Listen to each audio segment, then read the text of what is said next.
आज की कहानी कोई आम हॉरर फिल्म नहीं बल्कि एक ऐसी मिस्ट्री है जिसकी एंडिंग आपके होश उड़ा देगी। कहानी की शुरुआत होती है जर्सी चैनल आइलैंड से। साल है 1945। वर्ल्ड वॉर 2 खत्म हुए अभी ज्यादा समय नहीं बीता है और हर तरफ उसके निशान अब भी मौजूद हैं। इसी पुराने और सुनसान घर में हम एक महिला को देखते हैं जो अचानक चीखते हुए नींद से जाग जाती है, जैसे उसने कोई बहुत डरावना सपना देखा हो। कुछ पल बाद उसे एहसास होता है कि वो सिर्फ एक सपना था। इस महिला का नाम ग्रेस स्टीवर्ट है। ग्रेस जैसे ही उठकर अपने घर का मुख्य दरवाजा खोलती है, बाहर 3 लोग उसका इंतजार कर रहे होते हैं। मिसेस बर्था, मिस्टर एडमंड और लिडिया, जो बोल नहीं सकती। दरअसल ये तीनों इस घर में काम करने आए हैं। ग्रेस सबसे पहले मिसेस बर्था से पूछती है क्या लिडिया घर का काम संभाल पाएगी। इस पर मिसेस बर्था पूरे भरोसे के साथ कहती है ये बहुत होशियार है और इसे घर का हर काम आता है। इसके बाद ग्रेस उन्हें घर के कुछ बेहद अजीब नियम बताती है। इस घर में 50 से भी ज्यादा दरवाजे हैं और नियम ये है कि एक दरवाजा बंद करके उस पर ताला लगाए बिना दूसरा दरवाजा नहीं खोला जाएगा। दूसरा नियम, घर के सभी पर्दे हमेशा बंद रहेंगे। किसी भी कमरे में धूप नहीं आनी चाहिए। इन अजीब नियमों की वजह है ग्रेस के 2 बच्चे एन और निकोलस। दोनों एक बेहद दुर्लभ बीमारी से पीड़ित हैं, जिसमें सनलाइट की एक छोटी सी किरण भी उनकी जान के लिए खतरा बन सकती है। इस बीमारी का नाम फोटोसेंसिटिविटी है। इसी दौरान एन उत्सुकता से पूछती है क्या ये हमारी नई आया है। ग्रेस हल्की मुस्कान के साथ उसकी बात टाल देती है। बातों बातों में ग्रेस मिसेस बर्था को एक अजीब घटना के बारे में बताती है। वो कहती है कि कुछ दिन पहले जब वो सुबह उठी तो उसने देखा कि इस घर के सभी नौकर बिना कुछ बताए गायब हो चुके थे। सबसे हैरान करने वाली बात ये थी कि वे अपनी तनख्वाह तक लेकर नहीं गए। ये बात आज भी ग्रेस को अंदर ही अंदर परेशान करती है। इसी बीच हमें पता चलता है कि ग्रेस के पति वर्ल्ड वॉर 2 में लड़ने गए थे, लेकिन आज तक वापस नहीं लौटे। फिर भी ग्रेस और उसके दोनों बच्चे अब भी इस उम्मीद में जी रहे हैं कि शायद एक दिन वो जरूर लौटेंगे। रात होते ही पूरा परिवार खाना खाने बैठता है। खाना खाते समय मिसेस बर्था बच्चों से बातें कर रही होती हैं। तभी अचानक एन एक ऐसी बात कहती है जिसे सुनकर कमरे का माहौल पूरी तरह बदल जाता है। एन बातों बातों में एक ऐसी बात कह देती है जिसे सुनकर हर कोई हैरान रह जाता है। वो कहती है एक दिन मेरी माँ पागल हो गई थी। उसी दिन के बाद से हमने अपनी पुरानी आया को कभी नहीं देखा। ये सुनकर मिसेस बर्था चौंक जाती हैं और पूछती हैं ऐसा क्या हुआ था। लेकिन इससे पहले कि एन कुछ और बता पाती, निकोलस तुरंत उसकी बात का विरोध करते हुए कहता है कि ऐसा कुछ नहीं हुआ था। तभी वहाँ ग्रेस आ जाती है। उसे देखते ही एन एकदम शांत हो जाती है। ग्रेस मिसेस बर्था से कहती है मेरे बच्चे अक्सर ऐसी अजीब बातें करते रहते हैं, आप उनकी बातों पर ज्यादा ध्यान मत दीजिए। लेकिन एन की बातों से साफ लगता है कि ग्रेस कोई बहुत बड़ा राज सबसे छिपा रही है। थोड़ी देर बाद ग्रेस मिसेस बर्था से बात करती है। तब मिसेस बर्था बताती है तुम्हारे यहाँ आने से पहले मैं इस घर में काम कर चुकी हूँ, इसलिए मुझे इस घर का कोना कोना पता है। अगले दिन ग्रेस घर के गलियारे में खड़ी होती है। तभी उसे किसी बच्चे के रोने की आवाज सुनाई देती है। पहले उसे लगता है कि शायद निकोलस रो रहा है, इसलिए वो तुरंत उसके कमरे में जाती है। लेकिन निकोलस तो आराम से बैठकर पढ़ाई कर रहा होता है। तब ग्रेस को एहसास होता है कि शायद ये आवाज एन के कमरे से आ रही है। वो बिना देर किए एन के कमरे की ओर भागती है, लेकिन वहाँ पहुँचकर देखती है कि एन भी बिल्कुल आराम से पढ़ाई कर रही होती है। ग्रेस हैरानी से एन से पूछती है क्या तुम रो रही थी। एन कहती है मैं नहीं रो रही थी, यहाँ एक लड़का है विक्टर, वो रो रहा था। वो आगे बताती है कि विक्टर हमेशा उनसे कहता रहता है तुम लोग यहाँ से चले जाओ। ये सुनते ही ग्रेस गुस्से में चिल्लाकर कहती है बस करो, अपनी ये मनगढ़ंत कहानियाँ बनाना बंद करो, यहाँ कोई नहीं है। एन जवाब देती है वो उस दरवाजे से गया है। जैसे ही ग्रेस उस दरवाजे की तरफ देखती है, उसकी आंखें खुली की खुली रह जाती हैं। दरअसल वो दरवाजा खुला हुआ था, जबकि ऐसा होना नामुमकिन था क्योंकि उस दरवाजे की चाबी सिर्फ ग्रेस के पास रहती थी। लेकिन तभी उसे याद आता है कि उसने चाबी अपने नौकरों को भी दी हुई है। ग्रेस तुरंत मिसेस बर्था से पूछती है क्या तुम उस कमरे में गई थी। लेकिन मिसेस बर्था साफ इनकार कर देती है। वो बताती हैं कि उस समय वो बाहर बगीचे में थी। उसी रात एन और निकोलस अपने कमरे में सो रहे होते हैं। तभी एन अचानक कहती है किसी ने खिड़की के पर्दे खोल दिए हैं, मुझे लगता है ये विक्टर का काम है। इतने में दोनों देखते हैं कि जैसे कोई सचमुच पर्दे खोल रहा हो। ये सब देखकर निकोलस बुरी तरह डर जाता है और जोर से चिल्लाने लगता है। उसकी आवाज सुनकर ग्रेस घबराकर तुरंत कमरे में पहुंचती है। निकोलस ग्रेस से कहता है एन मुझे डरा रही है। ये सुनते ही ग्रेस का गुस्सा एन पर फूट पड़ता है। उसे लगता है कि एन जानबूझकर ये सब नाटक कर रही है। अगले दिन ग्रेस नीचे हॉल में अपना काम कर रही होती है। तभी उसे ऊपर से किसी के जूतों की चलने की आवाज सुनाई देती है। ग्रेस को लगता है कि शायद लिडिया ऊपर चल रही है, इसलिए वो मिसेस बर्था से उसे रोकने के लिए कहती है। लेकिन उसे बिल्कुल अंदाजा नहीं था कि वो आवाज लिडिया की नहीं थी। कुछ ही देर बाद वो आवाज और भी तेज होने लगती है। आखिरकार ग्रेस खुद ऊपर जाने का फैसला करती है। लेकिन तभी उसकी नजर बाहर खड़ी लिडिया पर पड़ती है, जो मिसेस बर्था के साथ बगीचे में मौजूद थी। ये देखकर ग्रेस पूरी तरह हैरान रह जाती है। वो बिना एक पल घंवाए ऊपर की ओर दौड़ पड़ती है। सीढ़ियों पर उसे एन बैठी हुई मिलती है। ग्रेस उससे उस आवाज के बारे में पूछती है, लेकिन एन साफ मना कर देती है, जबकि उसे भी वो आवाज साफ सुनाई दे रही थी। फिर एन सामने वाले दरवाजे की ओर इशारा करती है। ग्रेस धीरे धीरे कदम बढ़ाते हुए उस दरवाजे के अंदर जाती है। वो कमरा घर के पुराने सामान से भरा हुआ था। कमरे में रखा सारा सामान सफेद चादरों से ढका हुआ था। ग्रेस धीरे धीरे पूरे कमरे को देखने लगती है। तभी उसे ऐसा महसूस होता है जैसे कमरे में कोई बहुत धीमी आवाज में फुसफुसा रहा हो। अब ग्रेस के मन में डर घर करने लगा था। अचानक उसकी नजर सामने रखे एक शीशे पर पड़, लेकिन तभी उसकी उसकी नजर पीछे उस दरवाजे पर जाती है जिससे वो अभी अभी अंदर आई थी और जिसे उसने अपने हाथों से बंद भी किया था, लेकिन अब वो दरवाजा फिर से खुला हुआ था। ये देखकर ग्रेस के होश उड़ जाते हैं। वो तुरंत कमरे से बाहर निकलती है और सभी नौकरों को बुलाकर पूरे घर की तलाशी लेने के लिए कहती है।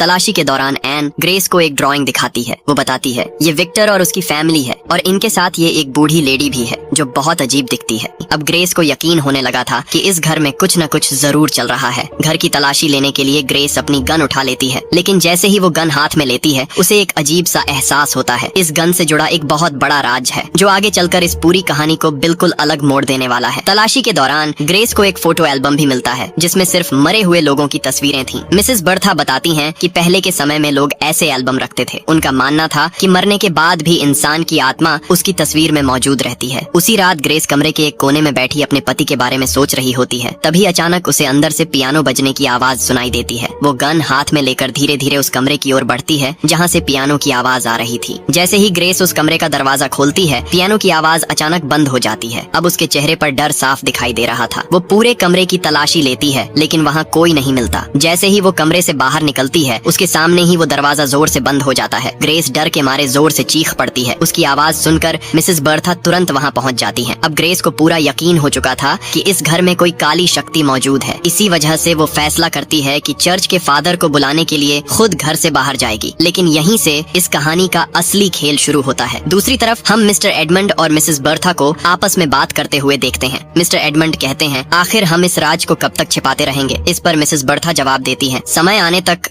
हम देखते हैं कि मिस्टर एडमंड किसी की कब्र को पेड़ के सूखे पत्तों से ढक रहे होते हैं। इस घर में कुछ तो बहुत बड़ा राज दफन था। कहानी आगे बढ़ती है। ग्रेस चर्च जाने के लिए रास्ते में जा रही होती है, लेकिन चारों तरफ इतना घना कुहासा होता है कि उसे सामने कुछ भी दिखाई नहीं देता। तभी अचानक उसके सामने एक व्यक्ति आकर खड़ा हो जाता है। लेकिन हैरानी की बात ये थी कि वो कोई और नहीं बल्कि उसका पति चार्ल्स था। चार्ल्स को देखकर ग्रेस तुरंत उसके साथ घर वापस लौट आती है। रात के खाने के समय चार्ल्स नीचे नहीं आता क्योंकि वो अब भी वर्ल्ड वॉर 2 के सदमे से बाहर नहीं निकल पाया था। खाना खाते समय एन अचानक पूछती है, अब उन बाहर वालों का क्या होगा? बाहर वालों से उसका मतलब उन काली शक्तियों से था। लेकिन ग्रेस उसकी बात को तुरंत नकार देती है और कहती है, इस घर में ऐसा कुछ भी नहीं है। इसी दौरान ग्रेस एन को डांट देती है। कुछ ही देर बाद एन तेज तेज सांस लेने लगती है। ग्रेस तुरंत उसे ऐसा करने से रोकती है। आखिर ग्रेस एन को तेज सांस लेने से मना क्यों करती है? ये बात भी अभी एक रहस्य थी जिसका जवाब हमें आगे चलकर मिलने वाला है। उधर रात में तीनों नौकर आपस में किसी बात को लेकर चर्चा कर रहे होते हैं, जैसे वो किसी योजना की तैयारी कर रहे हों। अगली सुबह एन नए कपड़े पहनकर खेल रही होती है। तभी ग्रेस वहाँ आती है और उसे देखकर उसके होश उड़ जाते हैं। उसे लगता है कि एन के शरीर में वही औरत है जिसे उसने ड्राइंग में देखा था। गुस्से और डर में ग्रेस उसका गला दबाने लगती है, लेकिन जैसे ही वो उसके चेहरे से कपड़ा हटाती है उसे एहसास होता है कि वो कोई और नहीं बल्कि एन ही थी। एन डर के मारे बुरी तरह घबरा जाती है। इस पूरे वाकये के दौरान साफ दिखाई देता है कि ग्रेस की मानसिक हालत ठीक नहीं थी और उसके साथ कुछ अजीब हो रहा था। उसी रात ग्रेस और चार्ल्स एक दूसरे के साथ समय बिताते हैं और फिर दोनों सो जाते हैं। अगली सुबह जब ग्रेस की आंख खुलती है तो चार्ल्स वहाँ नहीं होता। वो भागकर घर के मुख्य दरवाजे तक जाती है, लेकिन तब तक चार्ल्स जा चुका होता है। उसी पल उसे अंदर से बच्चों के जोर जोर से चिल्लाने की आवाज सुनाई देती है। ग्रेस दौड़कर अंदर जाती है और देखती है कि घर के सभी पर्दे हट चुके हैं। अब तेज धूप पूरे घर में फैल चुकी थी जो उसके बच्चों के लिए जानलेवा साबित हो सकती थी। ये देखकर ग्रेस तुरंत बच्चों को कपड़ों से ढक देती है और उन्हें सुरक्षित जगह पर ले जाती है। हालांकि ये सब मिसेस बर्था ऊपर से खड़ी होकर देख रही होती हैं। इसके बाद ग्रेस लिडिया से गुस्से में पूछती है, ये सब किसने किया? ग्रेस को लगता है कि ये सब मिसेस बर्था ने किया है और शायद लिडिया के साथ भी कुछ गलत हुआ है। ग्रेस लिडिया से पूछती है कि ये सब किसने किया, लेकिन लिडिया कुछ नहीं बता पाती क्योंकि वो बोल नहीं सकती। तभी वहाँ मिसेस बर्था आ जाती हैं और ग्रेस को रोकते हुए कहती हैं, ये सब हमने नहीं किया है और आपके बच्चों की बीमारी को भी काफी समय हो चुका है। हो सकता है अब वो ठीक हो चुके हों। बिना रोशनी में लाए ये कैसे पता चलेगा? लेकिन ग्रेस को अब भी पूरा यकीन था कि पर्दे इन्हीं तीनों नौकरों ने हटाए हैं। गुस्से में आकर वो तीनों को हमेशा के लिए घर से बाहर निकाल देती है। घर से निकलते समय तीनों आपस में बात करते हैं। उनमें से एक कहता है, अब समय आ गया है कब्रों को सामने लाने का। उसी रात एन और निकोलस अपने पिता को ढूंढने के लिए चुपचाप घर से बाहर निकल जाते हैं। वहीं दूसरी तरफ ग्रेस पूरे घर की तलाशी ले रही होती है। बाहर जाते हुए दोनों बच्चों की नजर 3 कब्रों पर पड़ती है। जैसे ही वो उन कब्रों को ध्यान से देखते हैं उनके चेहरे पर डर साफ दिखाई देने लगता है। यही कहानी में एक बड़ा खुलासा होता है। दरअसल उन कब्रों पर Mrs Bertha mills, mister Edmund और लिडिया के नाम लिखे थे। यानी ग्रेस के घर के ये तीनों नौकर कई साल पहले ही मर चुके थे। उसी समय वो तीनों नौकर होकर बच्चों के सामने आ जाते हैं। इधर घर की तलाशी के दौरान ग्रेस को भी एक ऐसी तस्वीर मिलती है जिसमें उन तीनों नौकरों की मौत के बाद की तस्वीर थी। अब ग्रेस को भी समझ आने लगा था कि इस घर में जो कुछ हो रहा है वो सामान्य नहीं है। वो तुरंत बाहर जाकर अपने बच्चों को बचाने की कोशिश करती है। ग्रेस गुस्से में उन तीनों नौकरों पर अपनी गन से फायर कर देती है, लेकिन उन्हें कोई फर्क नहीं पड़ता क्योंकि वो इंसान नहीं बल्कि आत्माएं थीं। ग्रेस तुरंत बच्चों को लेकर घर के अंदर जाती है और दरवाजा बंद कर देती है, लेकिन हैरानी की बात ये थी कि वो तीनों नौकर उस दरवाजे के अंदर नहीं आ पा रहे थे। मिसेस बर्था ग्रेस को कुछ समझाने की कोशिश करती है, लेकिन ग्रेस उनकी एक भी बात सुनने को तैयार नहीं होती। उधर डर के मारे एन और निकोलस ऊपर जाकर एक अलमारी के अंदर छिप जाते हैं। नीचे से मिसेस बर्था जोर से कहती हैं, पर्दे हमने नहीं हटाए थे, ये उन बाहर वालों का काम था और वो बाहर वाले आपको नहीं छोड़ेंगे। उसी समय ऊपर अलमारी का दरवाजा धीरे धीरे खुलने लगता है। वहाँ वही सफेद आंखों वाली गुड़िया दिखाई देती है। उसे देखते ही दोनों बच्चे डर के मारे जोर से चीख पड़ते हैं। बच्चों की चीख सुनकर ग्रेस तुरंत ऊपर की ओर भागती है। तभी बाहर से आवाज आती है कि बाहर वाले आ चुके हैं। ग्रेस तुरंत उस कमरे के अंदर पहुंचती है। वहां पहुंचकर वो देखती है कि एन किसी से बातें कर रही है। वहीं सामने एक मेज के चारों ओर कुछ लोग बैठे हुए थे और अब यहीं से होता है इस कहानी का सबसे बड़ा खुलासा। दरअसल वो लोग कोई भूत नहीं थे बल्कि जिंदा इंसान थे और दूसरी तरफ ग्रेस, एन और निकोलस ही मर चुके थे। वहीं मेज के पास बैठी बुजुर्ग औरत एक तांत्रिक थी जो उनकी आत्माओं से संपर्क करने की कोशिश कर रही थी। बातचीत के दौरान एन सच बता देती है। वो कहती है कि जब उसके पिता वर्ल्ड वॉर 2 से बहुत समय तक वापस नहीं लौटे तो उसकी माँ ग्रेस पूरी तरह टूट गई। फ्रस्ट्रेशन और मानसिक सदमे में उसने पहले तकिए से अपने दोनों बच्चों का दम घोंटकर उन्हें मार दिया और उसके बाद खुद को गन से गोली मार ली। यही वजह थी कि उस दिन ग्रेस गन उठाते समय हिचकिचा रही थी और एन को तेज तेज सांस लेने से भी मना कर रही थी। जब कहानी की शुरुआत में ग्रेस चीखते हुए नींद से उठी थी तो उसे लगा था कि ये सब सिर्फ एक बुरा सपना था, लेकिन सच तो ये था कि वो सब पहले ही हो चुका था। इसी वजह से घर के नौकर अचानक गायब नहीं हुए थे। ग्रेस और उसके बच्चों की मौत के बाद वो इस घर को छोड़कर चले गए थे और तभी से इस घर में ग्रेस और उसके बच्चों की आत्माएं रहने लगी थीं। ये पूरा सच मिसेस बर्था को पहले से ही पता था। रही बात ग्रेस के पति चार्ल्स की, तो वो भी वर्ल्ड वॉर 2 में मारा जा चुका था, लेकिन ग्रेस और उसके बच्चे इस सच्चाई को मानने के लिए तैयार ही नहीं थे कि वो मर चुके हैं। सच सामने आते ही ग्रेस गुस्से में मेज पर रखा सारा सामान इधर उधर फेंकने लगती है। दूसरी तरफ जिंदा लोगों की नजर से देखें तो उन्हें ऐसा लगता है जैसे कोई अनजान शक्ति मेज पर रखी चीजों को अपने आप इधर उधर फेंक रही हो। ये देखकर वो परिवार बुरी तरह डर जाता है और अगली सुबह हमेशा के लिए उस घर को छोड़कर चला जाता है। इसके बाद मिसेस बर्था ग्रेस को बताती हैं कि लिडिया बचपन से गूंगी नहीं थी, लेकिन जिस दिन उसे अपनी मौत का एहसास हुआ उस दिन के बाद से उसने बोलना ही छोड़ दिया। अब ग्रेस और उसके बच्चों को भी पूरी सच्चाई पता चल चुकी थी। आखिरकार वो इस सच्चाई को स्वीकार कर लेते हैं और हमेशा के लिए उसी घर में एक आत्मा बनकर रहने का फैसला करते हैं। यहीं पर इस रहस्यमयी कहानी का अंत हो जाता है। ये कहानी हमें एक पल के लिए सोचने पर मजबूर कर देती है कि जो हम देख रहे हैं क्या वही सच है या सच कुछ और ही होता है। अगर आपको ये कहानी पसंद आई हो तो वीडियो को लाइक जरूर करें और ऐसे ही शानदार मूवी एक्सप्लेन्ड वीडियो के लिए चैनल को सब्सक्राइब करना बिल्कुल मत भूलिए।